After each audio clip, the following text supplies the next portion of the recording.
الف کے برابر اسے کھینچیں گے. ذالکل کاف باریک ہے. کتاب کاف باریک ہے. تا کے اوپر کھڑی زبر ہے. تا کو ہم ایک الف کے برابر کھینچیں گے. ذالکل کتاب. لا یہاں لام کے ساتھ الف ہے, یہ مدہ ہے, حرف مدہ ہے, تو لام کو ہم ایک الف کے برابر لمبا کریں گے. لا ریبہ. روئی یہاں را کے اوپر زبر ہے تو را کو ہم موٹا پڑھیں گے, پر پڑھیں گے. جب بھی را کے اوپر کوئی علامت ہونا تو را پر پڑھا جاتا ہے, موٹا پڑھا جاتا ہے. ٹھیک ہے, تو یہ را کے اوپر زبر ہے اس لیے را پر پڑھیں گے. ریبہ.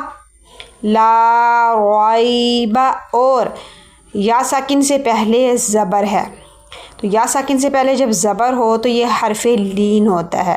حرف لین کو نہ تو جھٹکا دے کے پڑھتے ہیں اور نہ ہی لمبا کرتے ہیں. ٹھیک ہے, کھینچ کے نہیں پڑھتے, اسے نرمی سے ادا کرتے ہیں. لا ریبہ. با پر زبر ہے, زبر زیر پیش کے والے حرف کو لمبا نہیں کرتے. لا ریبہ فیہ.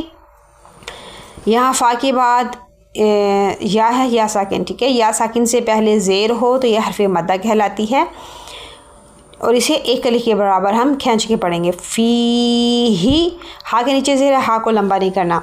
فیہ لا ریب فیہ ہدی. ہو ہا بھاری آواز میں پڑھیں گے. ہدی. دال پر تنوین ہے.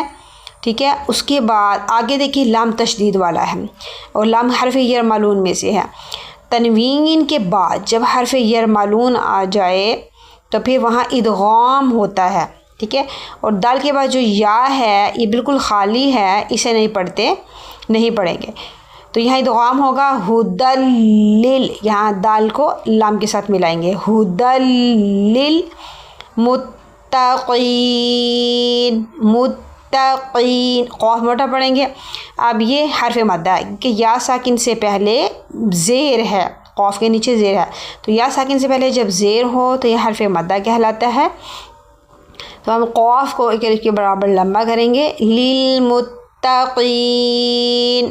وقف میں نون کو ہم ساکن کر دیں گے. صدق اللہ العظیم. قرآن پاک کی تعلیم کو سپورٹ کیا کریں. ٹھیک ہے, سب بڑی مہربانی ہوگی. لائک بھی کریں, شیئر بھی کریں, کمنٹ بھی کریں اور لازمی ہمارے چینل کو سبسکرائب کریں. ٹھیک ہے, یہ آپ کی سپورٹ ہے قرآن کے لیے, قرآن کی تعلیم عام کرنے کے لیے, اور آپ کے لیے اس میں اجر ہوگا.